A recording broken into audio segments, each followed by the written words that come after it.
기도드리옵나이다. 아멘. 할렐루야. 오늘은 6.25 전쟁 73주기가 되는 날입니다. 지난날 나라를 위해서 목숨을 희생한 선조들이 많이 계셨습니다. 이들의 고귀한 죽음으로 우리나라가 이렇게 잘 살고 풍요로운 나라가 된 것을 감사해야 합니다. 여러분, 그런데 이 지구상에는 아직도 나라가 없는 민족이 있습니다. 나라가 없기 때문에 그 백성에게는 주권도 없습니다. 그런 민족이 쿠르트라고 하는 민족입니다. 튀르키예와 시리아에서 떠도는 삶을 살아가고 있는 민족인 것입니다. 그들은 국토도 없고 주권도 없습니다. 또 나라가 있어도 자기 국민을 보호해 주지 못하는 아주 가난한 나라들도 많이 있습니다. 그래서 우리는 나라도 주권도 국토도 있는 것을 감사해야 합니다. 과거에 우리나라는 주변 나라들 때문에 많은 박해와 고난을 받았습니다.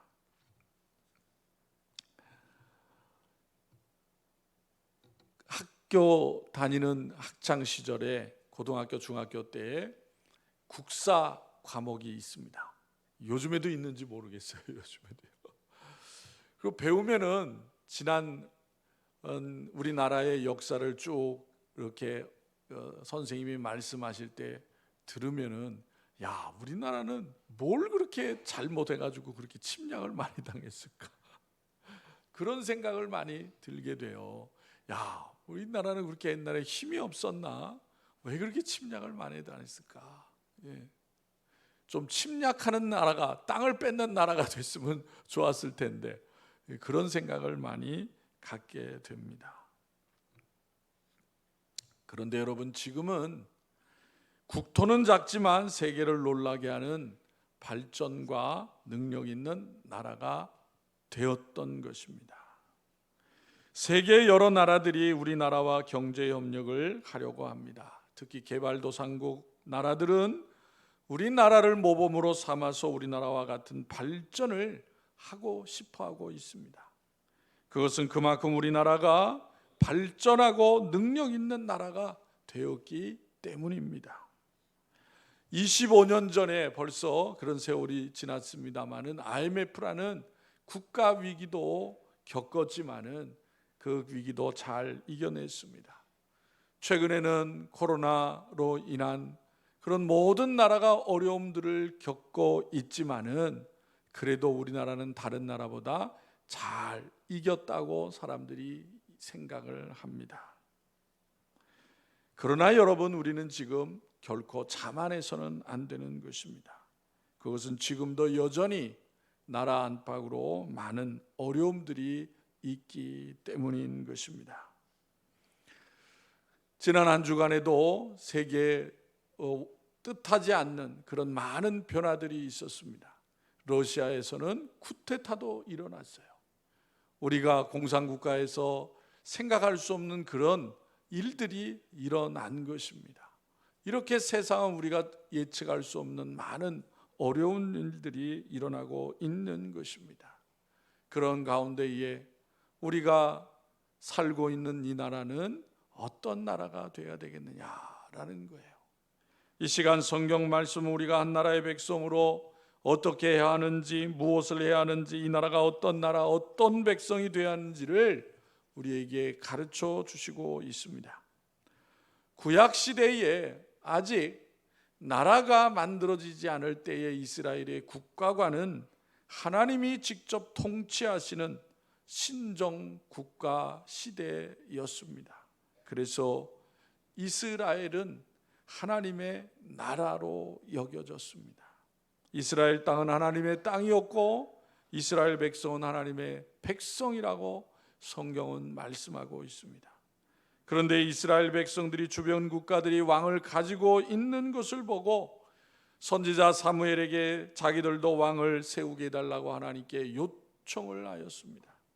이 말을 들으신 들으신 하나님께서는 진노하시고 섭섭하시면서도 그들에게 왕이 세워지면 그 백성이 왕에게 지배를 당하고 왕에게 많은 것을 바쳐야 할 것이라고 경고하셨습니다.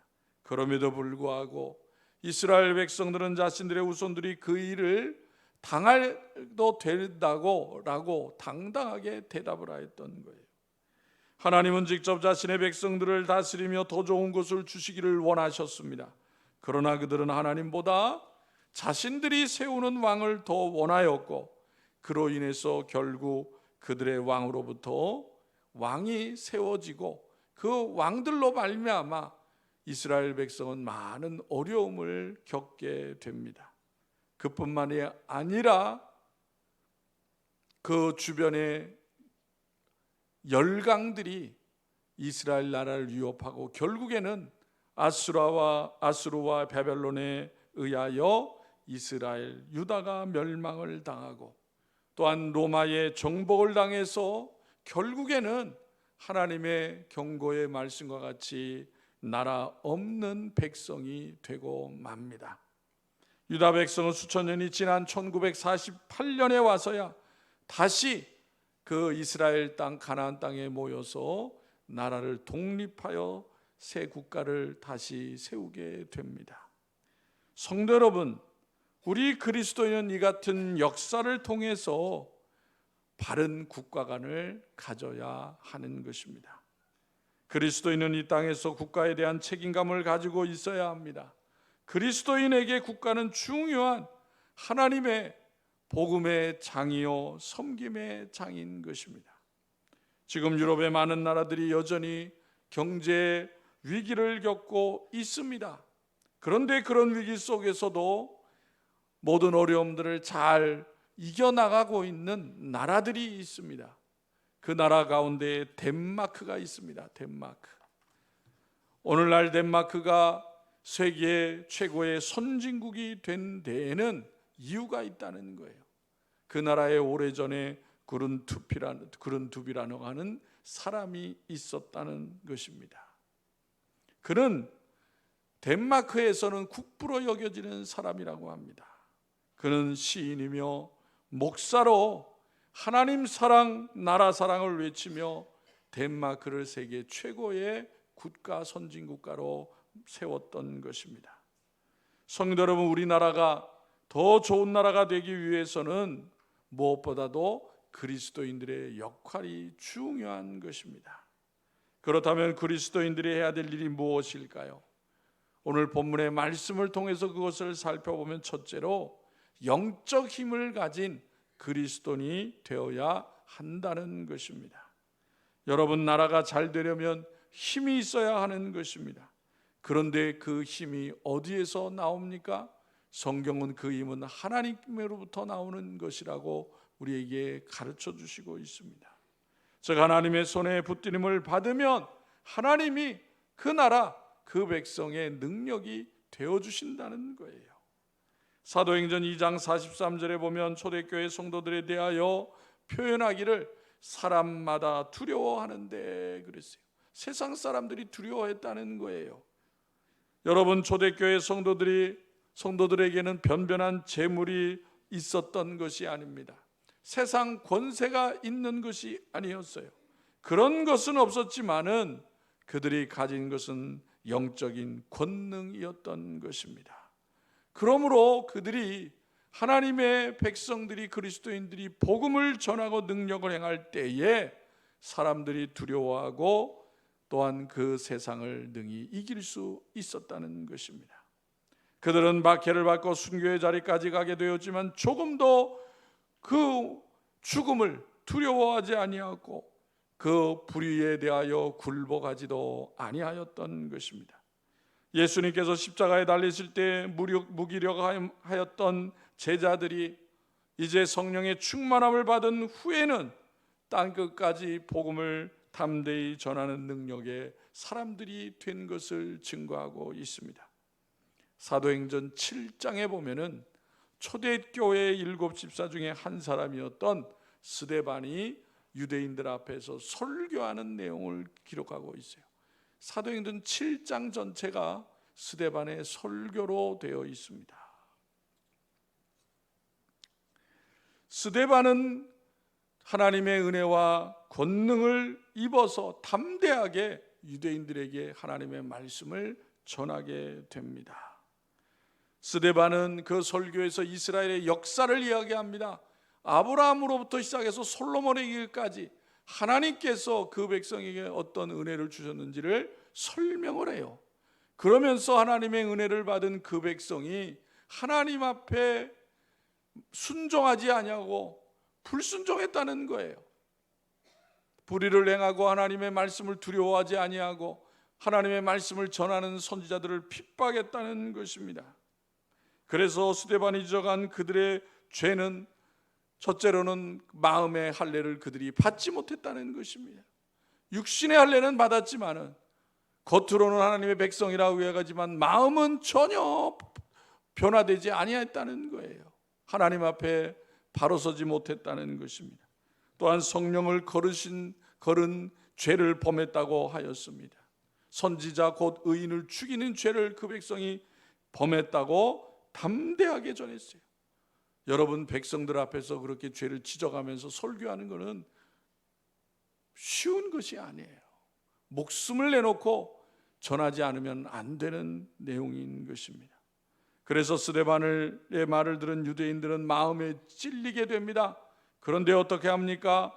이를 갈며 돌로 스데반 집사를 죽이게 됩니다.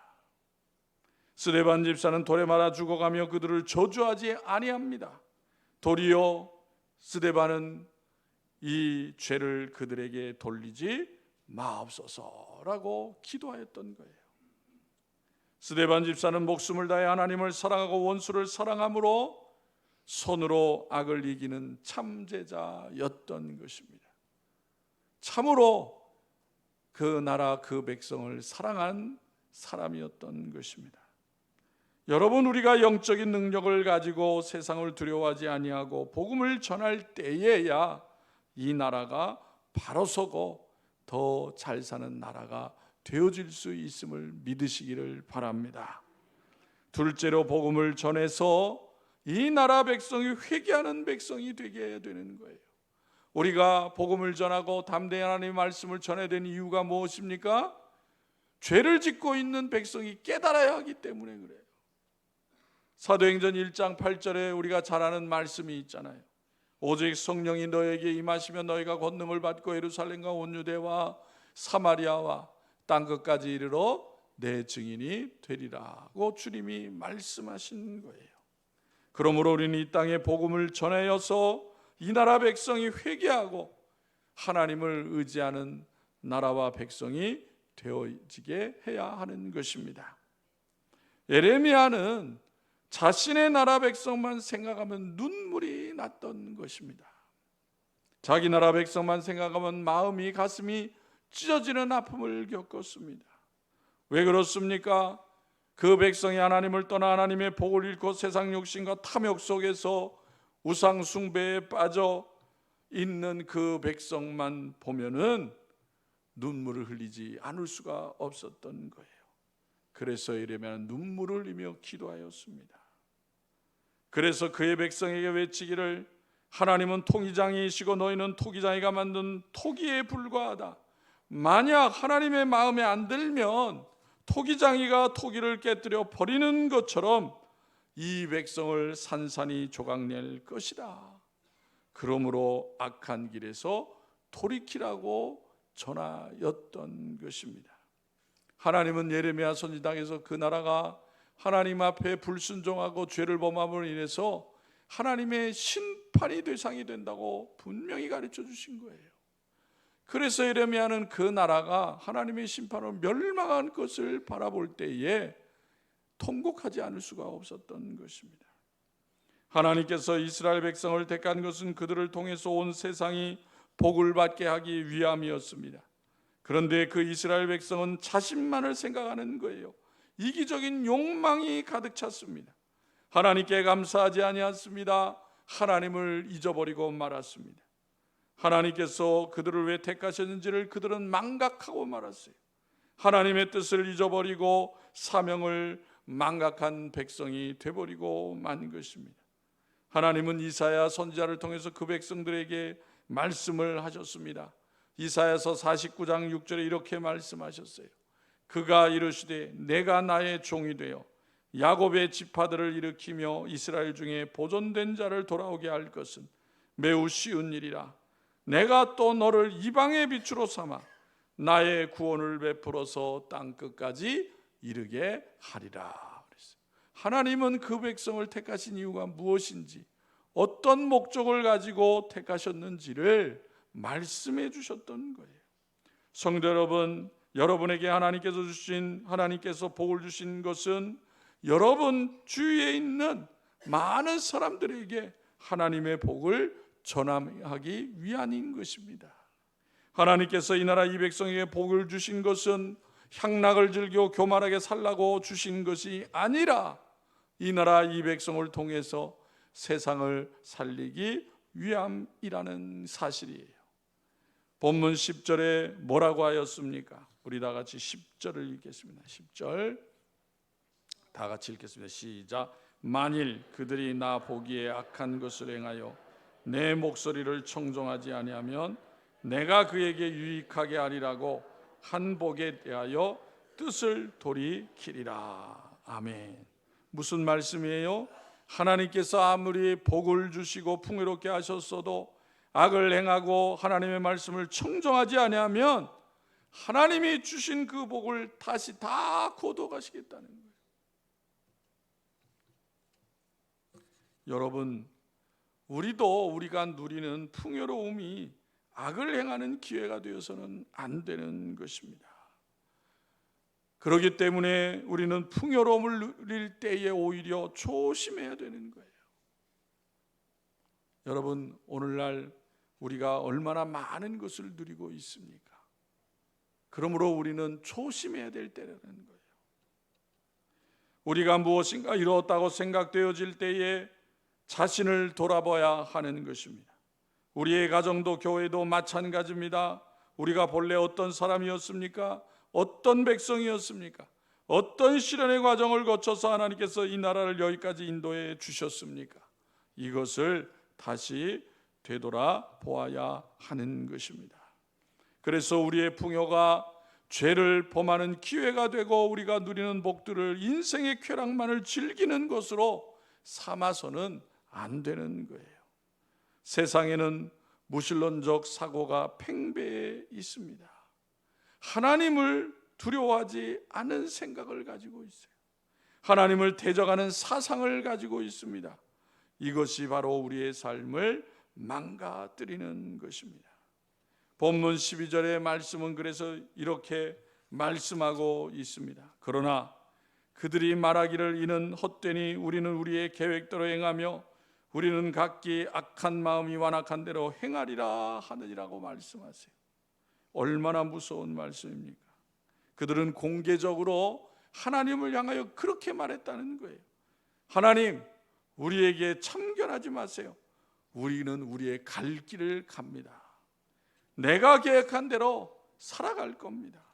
그러므로 내가 악을 행하든지 선을 행하든지 하나님은 간섭하지 말라는 거예요. 얼마나 무서운 말이에요. 그런데 여러분, 오래전에 이스라엘 백성들만 그렇게 말하는 것이 아니라 오늘날 이 시대의 사람들의 살아가는 모습을 보면은 하나님에 대해서 그렇게 말하고 있어요. 하나님을 두려워하지 않아요. 하나님의 창조 섭리를 훼손시키고 대적을 하고 있습니다. 이렇게 하나님 앞에 대드는 이스라엘 백성을 보며 예레미야는 통곡을 하였던 거예요. 성도 여러분, 하나님께서는 이 나라 대한민국에 복을 주셨습니다. 대한민국은 오늘날처럼 많은 것을 누리며 산 적이 없어요. 어렸을 때에 학교에서 저는 서울에서 태어나서 서울에서 살았거든요. 지금도 살고 있지만 학교에서 견학을 갈 때가 있어. 서울에 살다 보니까 주로 어디에 가느냐? 그 옛날 왕이 묻혀 있는 묘지. 그죠? 왕릉 많이 가고, 또 이제 시내 쪽으로 가면은 박물관에 가요. 박물관, 국립박물관 같은 데 가요. 그러면 가면은 옛날 사람들이 살던 유물들이 많잖아요. 그죠? 그러면 이제 그 가정에서 쓰던 그런 거 이제 이렇게 전시를 해놔요. 예. 그 가서 이렇게 유리 벽 이렇게 안쪽으로 이렇게 보면은 이제 옛날 사람들이 집에서 이제 밥 먹는 밥상이랑 밥그릇이랑 수저가 있어. 근데 그거 보면서 참 궁금한 게, 예, 왜 그렇게 밥그릇은 큰지.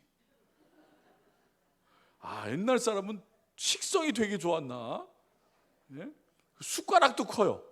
사람이 먹은 거지 무슨 거인이 먹은 숟가락인지 헷갈릴 정도로 숟가락이 커요. 그때는 이유를 몰랐어. 근데 지나고 보니까 밥그릇이 왜 커요? 밥만 많이 먹은 거야. 밥만 많이 먹은 거야. 밥만. 다른 거 뭐 이것저것 많이 먹은 게 아니라 밥만, 보리밥이든지 뭐 하여튼 쌀밥이든지 밥만 많이 먹은 거예요. 그러니까 숟가락도 큰 거예요. 그리고 옛날에는 세 끼를 먹은 게 아니에요.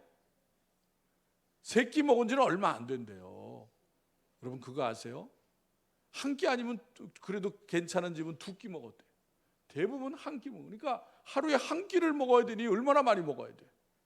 그러니 밥그릇도 크고 숟가락도 커야 되는 거예요. 그러니까 옛날에 부자로 살아서 잘 먹는 환경이 되어서 밥그릇 숟가락이 큰 게 아니라 가난해서 큰 거예요. 가난해서. 그런데 요즘은 어떻습니까?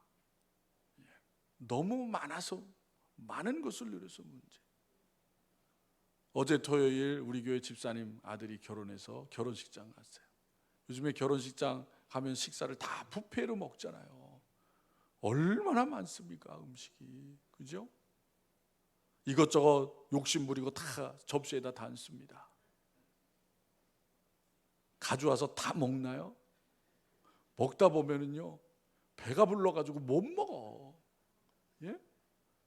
그리고 또 접시에 담을 때는 맛있게 보였는데 자리에 와서 먹으려니 안 맛있어 보여. 그러니 그냥 버려요. 그 정도로 잘 사는 환경이 된 거예요. 그 정도. 그렇게 사는 나라가 몇 나라가 되겠어요, 여러분?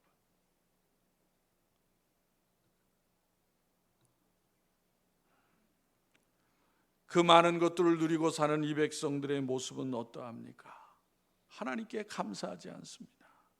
도리어 하나님을 대적하려 합니다. 하나님 앞에 교만함을 드러냅니다.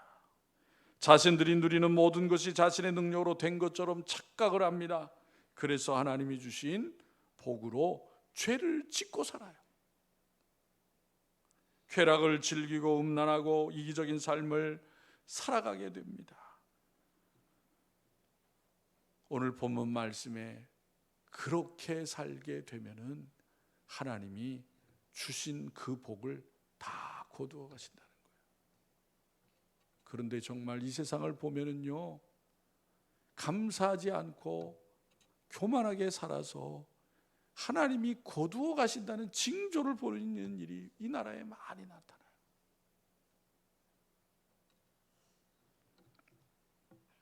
그러므로 우리는 이 백성이 하나님 앞에 회개하도록 복음을 전해야 되는 거예요. 이 백성이 깨닫도록 하나님의 말씀을 전해야 하는 것입니다. 세 번째로 어떻게 해야 되느냐? 우리 믿는 성도들이 성도의 본분을 다하고 살아야 되는 거예요. 그것이 무엇입니까? 첫째로는 이 나라 이 백성을 위해 기도해야 합니다. 대통령과 정치 지도자들을 위해서 우리는 기도해야 합니다. 잘못을 비난하고 비판하는 것은 누구나 할 수가 있습니다. 그러나 그 정치 지도자를 대통령을 위해서 기도하는 것은 하나님의 백성밖에 없어요. 둘째로 내게 맡겨진 일에 최선을 다하고 살아야 되는 거예요. 각자 일터에서 본이 되어져 삶을 살아가야 되는 것입니다. 나라를 사랑하는 것은 바로 내 삶의 자리에서 최선을 다하는 것부터 시작하는 거예요. 최근에 여러분 뉴스를 보니까 그런 얘기를 해요. 젊은 청년들이요, 회사 가기 싫어서요, 그냥 노는 사람이 50만 명이래요. 회사 다닐 수도 있는데 다니기 싫어서 안 다닌다는 거야. 다니기 싫어서. 왜? 부모가 다 먹여주니까. 네? 부모가 다 먹여주니까. 그러니까요, 회사 다니기 싫다고 안 다니는 게 50만 명이래요. 반면에요, 65세 이상 노인들 577만 명이 일하고 있대. 예? 노는 자식들을 위해서 노인들이 일하는 거예요, 지금. 그런 나라가 되었다고, 우리나라가요. 이게 문제가 아니에요. 이상한 나라잖아요, 이상한 나라.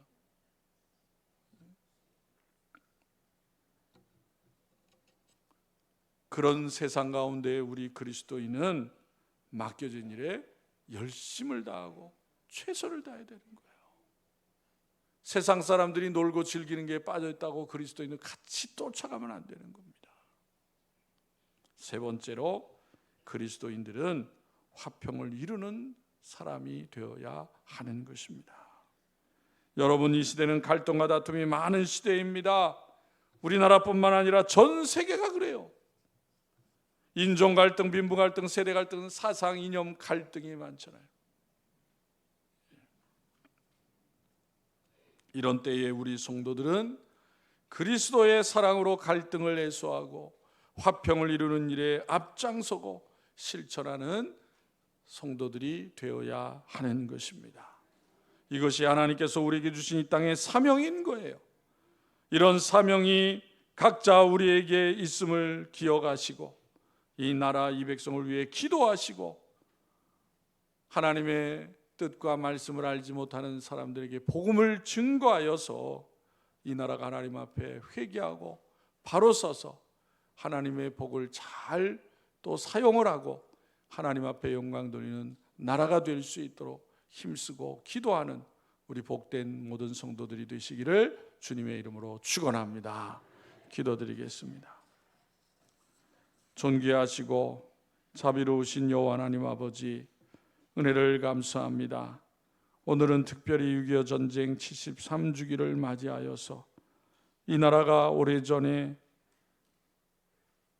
같은 민족의 싸우는 전쟁의 아픔을 겪고 또 수많은 어려움들을 겪었지만은 하나님께서 이 나라 이 백성을 불쌍히 여겨 주시어서 은혜를 베풀어 주시어서 그 어려움과 또 고난을 잘 이겨내고 부흥한 나라가 되게 하신 것 감사합니다. 하나님의 특별한 은혜를 받는 이 나라 이 백성이 되었습니다. 그러나 아버지 하나님이여, 지금 그 같은 하나님의 놀라우신 은혜를 잊어버리고 하나님 앞에 교만하고 방종하는 이 백성이 되었습니다. 아버지 하나님, 이 백성의 죄악들을 용서하여 주옵소서. 무엇보다도 대통령과 위정자들이 바로서게 하여 주시어서 이 나라를 바르게 잘 섬기며 이끌어갈 수 있도록 도와주시기를 원합니다. 혼란한 세상 가운데 이 나라에게 주신 하나님의 은혜를 다시 회복하게 하여 주시옵소서. 이 나라가 하나님만을 온전히 경외하며 의지하는 가운데에 혼란한 세상을 잘 이겨나가고 또 열방을 향하여 하나님 앞에 영광 돌리고 하나님 앞에 잘 쓰임받는 이 나라 이 백성이 되어지게 하여 주옵소서. 특별히 하나님의 자녀들이 이 나라를 위해서 기도하게 하여 주시옵시고 또 하나님의 자녀된 본분을 성실하게 잘 실천하는 삶이 되게 주시어서 그리스도의 말미암아 이 나라가 다시 회복되게 하여 주시고 복된 나라가 되게 하여 주옵시고 또 많은 나라들에게 하나님의 사랑과 은혜를 증거하는 사랑을 베푸는 나라가 되어지게 하여 주옵소서. 주님의 몸된 교회와 성도들이 더욱더 하나님의 말씀 가운데 굳건히 서게 하여 주시기를 원합니다. 낙심하고 방황하는 세상을 향하여 하나님의 말씀으로 참 소망의 은혜를 증거케 하여 주시옵시고, 그리스도인이 가는 곳곳마다 아버지 하나님의 죄악들이 떠나가게 하여 주시옵시고, 낙심이 아버지 기쁨으로 변화되게 하여 주옵시고, 아버지 불안과 염려가 평안으로 변화되는 역사가 있게 하여 주시옵소서. 사랑하는 성도들의 일터에 아버지 맡겨주신 모든 일 가운데도 함께 주시어서 아버지 안에 그리스도인이 있는 곳에 모든 것들이 기쁨과 감사로 변화되게 하여 주시옵시고, 항상 그리스도인들이 앞서 나가고 또 그리스도인으로 말미암아 많은 이들이 기쁨과 소망을 갖는 역사가 있게 하여 주시옵소서. 혼란한 세상 가운데에 아직도 환경과 건강으로 인해서 아버지 하나님이 아파하고 어려움을 겪는 성도들을 긍휼히 여겨 주셔서 하루속히 회복하여 주시고 치료하여 주시고, 건강함을 통하여 하나님 앞에 더 힘있게 쓰임받는 귀한 성도들을 되어지게 하여 주옵소서. 우리들의 자녀 젊은이들에게 은혜를 베풀어 주시어서 혼란한 세상 가운데 방황하지 않게 하여 주옵시고, 하나님의 말씀과 권능을 의지하여서 꿈과 소망을 갖는, 비전을 갖는 우리들의 자녀들, 젊은 청년들이 되어지게 하여 주시옵소서. 모든 것을 우리 주님께 의지하고 우리의 생명 되시는 예수님의 이름으로 기도하옵나이다. 아멘.